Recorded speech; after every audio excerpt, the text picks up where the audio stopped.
Salão de Conversa de hoje está começando e traz como convidado especial o professor Dr. Antônio Carlos Sobral de Souza. Se eu disser assim, pode ser até que você não conheça, mas se eu disser Dr. Souza, aí sim todo mundo sabe quem é, um grande cardiologista sergipano e brasileiro, que, entre outras coisas, é doutor em cardiologia pela USP, é Fellow of American College of Cardiology.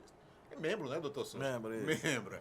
É professor titular de Medicina e do Programa de Pós-Graduação da UFS, coordenador da Cardiologia do Hospital São Lucas, de Aracaju, membro das Academias Sergipanas de Medicina, de Letras e de Educação, além de ser autor de livros. Dr. Souza veio falar com a gente sobre um assunto altamente importante, a espiritualidade na cardiologia.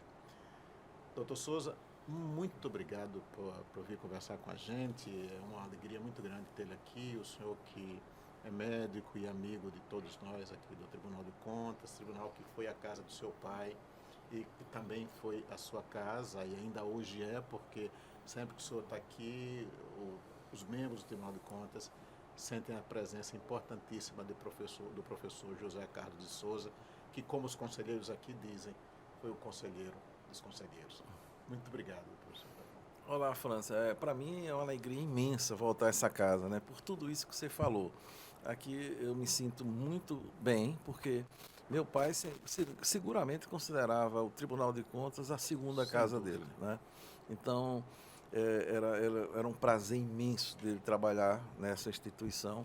E eu passei a admirar, não só por causa do meu pai, né? Porque também passei a ter amigos, né, pacientes e amigos, entre os quais você. Então, para mim, pelo seu profissionalismo, pelo seu nível, né, de conhecimento, sempre é um prazer conversar com você, onde quer que esteja, né? Você dá um prazer muito grande em nós conversarmos. Muito obrigado, doutor Souza. Ainda voltando a falar do professor Zé Carlos, porque a gente não consegue ficar sem falar dele. O professor Zé Carlos se aposentou aos 70 anos e permaneceu pelo menos mais 10 anos aqui, ajudando os conselheiros, né?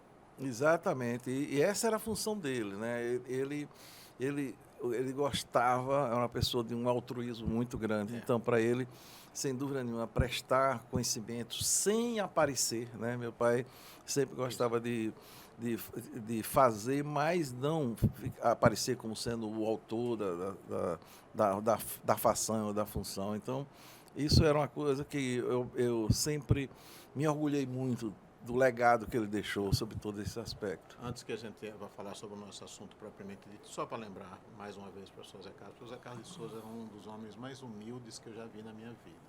Ele, como conselheiro aposentado, ele tinha direito a uma cadeira na frente, das cadeiras destinadas aos conselheiros. O professor Zé Carlos fazia o seguinte, ele pegava uma cadeira, encostava na parede, só para ficar orientando aos servidores da casa, servidores do cerimonial, de qualquer setor. Gente, quem conheceu o professor Zé Carlos, como eu tive a honra de conhecer, sabe que aquilo era uma demonstração enorme de humildade. O professor sabe disso, né? Exatamente. Isso é outra característica do meu pai, né? Que sem dúvida nenhuma nos faz muito orgulho saber de todos esses aspectos dele. Pois é. Emoção à parte. Isso. O tema da nossa conversa é espiritualidade na cardiologia ou nas doenças cardíacas, né? Isso. Souza, aliás. Isso. Nas doenças cardíacas. Eu não entendi exatamente o que uma coisa tem a ver com a outra, doutor Souza. Bem, Aragão, Aragão, porque foi o doutor Aragão que convidou o senhor. Meu amigo, o professor Aragão, foi que me convidou, né? Aqui com muita honra. Bem, França, é o seguinte, primeiro, as doenças cardiovasculares, elas constituem a principal causa de morte do mundo, sendo a principal o infarto e logo um pouco atrás o derrame, o AVC. Sim. Bem, e essas doenças, elas têm uns chamados fatores de riscos, que são um conjunto de doenças também que levam a essas duas enfermidades, que são a hipertensão, o tabagismo, níveis altos de colesterol no sangue, a diabetes, a obesidade, o sedentarismo, estresse psicossocial, né? Que são os principais. Lógico, tem alguns outros que são não modificáveis, como genética, idade, porque a doença cardiovascular também acontece mais nos idosos, e também o sexo, porque tem uma diferença entre o sexo, embora as mulheres também morrem a principal causa de morte nas mulheres também são infarto e derrame. É coisa mais recente isso, né, doutor Aragão? Sempre foi, né? Sempre foi. É porque não se valorizava tanto e agora a gente tem conhecimento disso. Bem, então, o grande problema, o grande desafio da medicina moderna e da cardiologia é exatamente você controlar esses fatores de risco. Pra você ter uma ideia, a Sociedade Americana de Cardiologia propôs, em 2010, uma ambiciosa meta de tentar reduzir em 20% as mortes por doenças cardiovasculares, exatamente seguindo 7 métricas, que seria você fazer atividade física, controlar a glicemia, controlar o colesterol, controlar a hipertensão, controlar o diabetes e parar de fumar. Bem, então isso, as métricas, exatamente controlar os fatores de risco que nós falamos. Nada né? impossível fazer isso. Nada impossível. Só que é um problema sério no mundo real isso acontecer. Então, o que é que acontece? Mais recentemente, nós acrescentamos, eu até digo assim, isso nas minhas palestras, nas minhas aulas eu tenho falado isso, nós acrescentamos mais 2 outros elementos que podem vir a contribuir para esse processo. Que seriam, um é a qualidade do sono e a outra é a espiritualidade. Bem, com relação a essa dificuldade de métricas, para você ter uma ideia, nós temos 2 estudos aqui em Sergipe, porque você sabe, eu orgulhosamente faço parte do programa de pós-graduação em Ciências da Saúde da Universidade Federal do Sergipe. Que foi a sua casa, que é a sua casa. É a minha casa, e que recentemente recebeu a avaliação de nível 6 da CAPES. Pra você ter uma ideia, porque muitas vezes pensa, nível 6 a gente pensa que é de 0 a 10. Na verdade, a nota máxima é 7. Nível 6 é nível de excelência internacional. 90%, né? Não, é internacional. Então, pouquíssimos programas de pós-graduação têm nível 6 da CAPES, para você ter uma ideia. Então, lá do nosso programa, 2 teses, uma orientada por mim, outra orientada pelo professor José Augusto Filho, exatamente para ver esse controle desses fatores de risco. A tese que eu orientei foi de prevenção secundária. Prevenção secundária é assim, a pessoa teve um infarto, então vai continuar tendo que controlar esses fatores de risco para evitar que tenha outro. Não é? Porque, então, é a prevenção secundária. José Augusto trabalhou em prevenção primária, ou seja, quem nunca teve infarto, e para ver qual Ele é filho do professor José Augusto Barreto? Filho do professor José Augusto. Do São Lucas, né? Do São Lucas, e meu colega do programa de pós-graduação. Então, tanto a minha aluna que eu orientei demonstrou que o nível de controle desses fatores de risco, mesmo em pessoas que já têm infarto, é muito baixo, às vezes chega a ser abaixo de 50%. E o professor José Augusto mostrou em prevenção primária, ele pegando aquelas pessoas do programa de saúde da família, e mostrou que só 32% dos componentes de uma amostra que ele pegou, relativamente grande, atingiu as métricas propostas pela sociedade americana. Então, quer dizer, ou seja, nós não vamos bem, não tanto na prevenção primária, como na prevenção secundária. Quer dizer, as metas não eram nada impossíveis, mas não se chegou ao esperado. Só você imagina, 32%. Então é muito baixo. Muito baixo. Então, quer dizer, ou seja, por isso que infarto e derrame continua matando. Olha, para você ter uma ideia, antes da pandemia, em 2017, porque morriam 380 mil pessoas no Brasil disso aí. Por ano. Por ano. Então, a gente pode arredondar para umas 400 mil pessoas por ano. Então, você veja, a pandemia, em 3 anos, está matando aí 700 mil. E infarto e derrame mata 400 mil por ano. Então, é imbatível isso aí. Então, ou se modifica isso, ou vamos continuar perdendo gente. Perfeito. Né? Então, a espiritualidade... Apesar de todo o progresso da cardiologia. Apesar de todo o progresso da cardiologia. Sim. Então, aí, quando entra, a espiritualidade talvez possa ser um armamento para ajudar nessa luta. Porque espiritualidade, diferentemente do que muita gente pensa, não é religiosidade, né? Não tem nada a ver uma coisa com a outra. Não tem. Ela tem até um certo relacionamento, mas não tem. Espiritualidade, eu diria que assim, do ponto de vista prático, é você ter menos raiva, menos ódio, menos rancor, menos ressentimento, menos sentimento de revanchismo e mais altruísmo, amor, resiliência, compaixão. Então, é isso aí. Ou seja, são aquele conjuntos, né, de sentimentos emocionais, mentais, que regem o nosso comportamento, tanto na relação intra como interpessoal. Agora, aí entra a oração e a meditação? Também, porque esse processo é um mecanismo de você aumentar a espiritualidade. Certo. Então, por isso que espiritualidade e religiosidade, eles não são a mesma coisa, mas também não são processos totalmente diferentes, né? Então, na minha apresentação hoje, eu vou mostrar isso aí. Aí, o que é que acontece? Repare que coisa curiosa, França. Alguns estudos americanos, né, eu vou botar americano, mas também estudos de outra natureza, começaram a avaliar, assim, porque existe hoje já protocolos, a gente já tem um formulário que consegue avaliar o grau de espiritualidade de uma pessoa. Sim. Então, a gente pode aplicar um protocolo e saber, assim, se você tem ou não uma espiritualidade mais elevada. Então, aí tem vários já projetos que mostram, assim, comparando, por exemplo, seguindo 20 anos uma população, aqueles que têm mais traços de raiva, Sim. têm mais incidência de insuficiência cardíaca.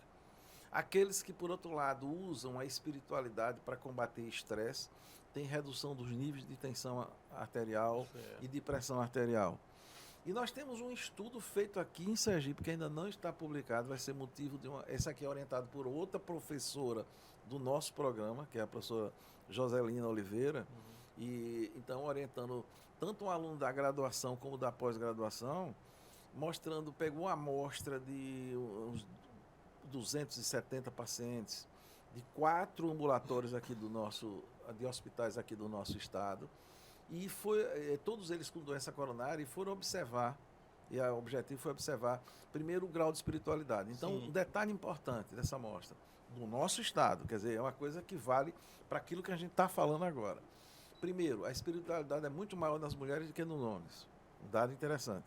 E quando você divide em, por exemplo, com maior espiritualidade ou com menos espiritualidade, você vai ver assim, os de mais espiritualidade têm menos hipertensão, fumam menos, tem melhor controle de peso, melhor controle de diabetes e menos incidência de infarto e derrame. Então, esse estudo nosso, que já mostrou isso aqui, esse estudo está sendo... Ainda não foi publicado. Não foi publicado. Não. Então, assim, os dados ainda são preliminares. Por isso que eu não estou dando, assim, detalhes, porque é importante que ele seja publicado antes.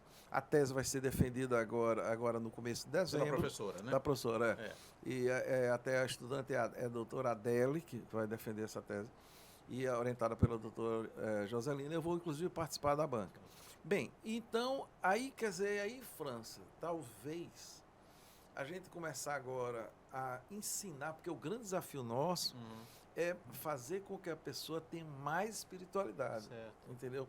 Então, isso é possível. Consequentemente, menos estresse. Pronto, então, se você faz isso, talvez seja um mecanismo para ajudar no controle do fator de risco. Doutor Souza, no começo dos anos 80, eu tive a felicidade de entrevistar o doutor Zerbini. Sim. E é uma felicidade muito grande, o senhor sabe disso, ter entrevistado o doutor Zerbini. Claro, claro. O doutor Zerbini uma vez me disse assim, aquele apressadinho, aquele que quer chegar na hora, aquele que não tem paciência para nada, ele tem possibilidade maior de ter infarto. Ainda é verdade isso nos anos de hoje? Não, isso é verdade. Não tenha dúvida nenhuma que são pessoas exatamente que têm um componente de estresse muito grande. Muito grande. E aí você citando o doutor Zerbini, eu queria citar um outro gênio da cardiologia brasileira, um cirurgião também, que é o doutor Adib Jatene. Tive a felicidade de entrevistá-lo também. Pois é.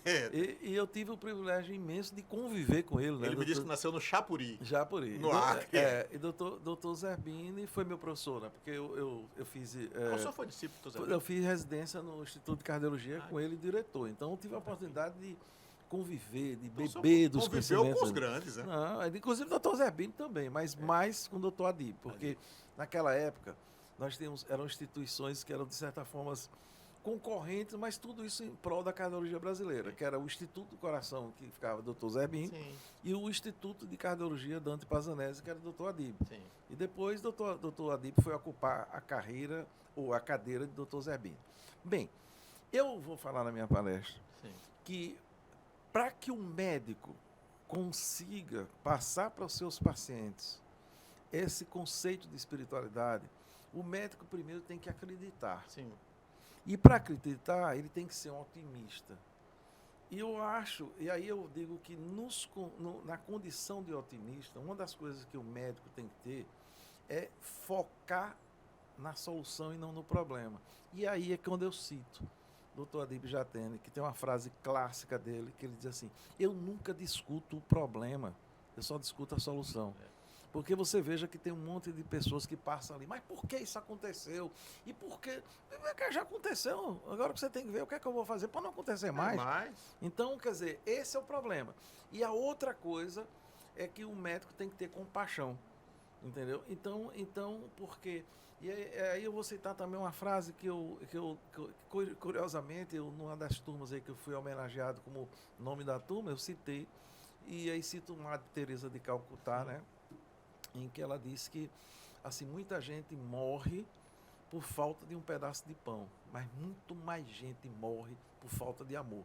Então, quer dizer, eu acho que o médico primeiro tem que entender e acreditar e tem que ter esse processo de compaixão, no sentido de tem que ser humanista. Então, é por isso que eu acredito muito, interessante, eu não acreditava a princípio, eu devo até a professora Joselina que me convenceu a entrar nessa linha, e aí já fui convidado para dar palestra fora, eu já dei palestra no Ceará, etc., aqui algumas, sobre esse tema, e eu acho que é um tema que a gente vai ter muitos frutos, porque, lógico, que não entrei aqui em detalhes, mas existem várias outras doenças da cardiologia, mecanismos mostrando com clareza que se você aumenta o grau de espiritualidade, você vai ter mais controle da doença. Tanto que o tema não é exatamente a doença, cardiologia, é doenças cardíacas. Exatamente. Doenças cardíacas. Cardíacas, porque a abrangência é muito grande. E o senhor é cardiologista, está falando sobre esse tema, mas a gente sabe que isso influencia em todo o corpo humano. Todo. Não, e logo,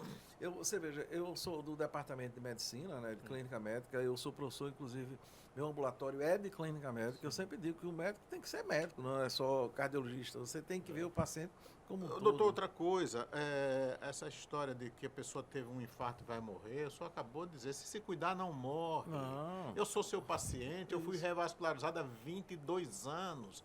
O senhor vê como eu vou lá, o senhor vê, porque eu me cuido, eu faço minha caminhada, eu tenho essa questão da meditação, da oração, cuido do meu diabetes controladíssimo. E meu doutor Aragão, claro. Então não tem essa história, teve um infarto, vai morrer. Não. Você vai sobreviver. Acabou essa história. Não, porque eu operei, abri meu peito, só tenho 8 anos de vida. Eu tenho 22. Pois é, não, você tem razão. E o segredo do infarto é aquela história, é você jogar duro na prevenção secundária. O que é que eu estava fazendo errado?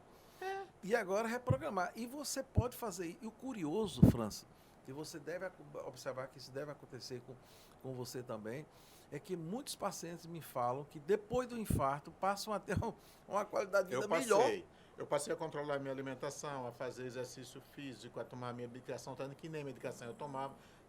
Ninguém sobrevive 22 anos do nada. Não, e você pode ver, se brincar, você está melhor do que estava antes. Com certeza. Porque você vê, são coisas assim básicas, né? Por exemplo, que você diz, eu nunca vi ninguém que passou a fazer exercício físico regular e piorou. Você já viu alguém? Não existe isso. E até tem um ditado clássico, né, que eu via o doutor Adib falar muito assim, que ele dizia assim, pode ser que a vida, o exercício não dê mais anos à sua vida, mas você seguramente vai dar mais vida aos seus anos. E uma coisa, né? E outra coisa que ele dizia muito, França, era assim, trabalho não mata, quem mata é raiva. Você veja aí, o que é isso aí? Está falando de espiritualidade. Lorival Batista dizia muito isso. Eu não passo raiva, eu faço raiva. Meio Maquiavélico, mas meio Maquiavélico. Meio Maquiavélico, mas Doutor Souza, muito obrigado por ter vindo conversar com a gente, por essas explicações tão importantes, viu?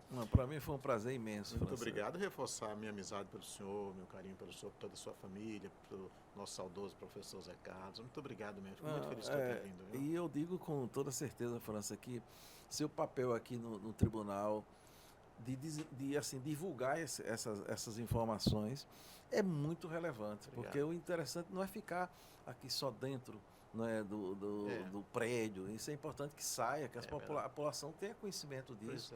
Você é um exemplo disso, né? Muito obrigado. Uma entrevista como essa, por exemplo, humaniza o tribunal.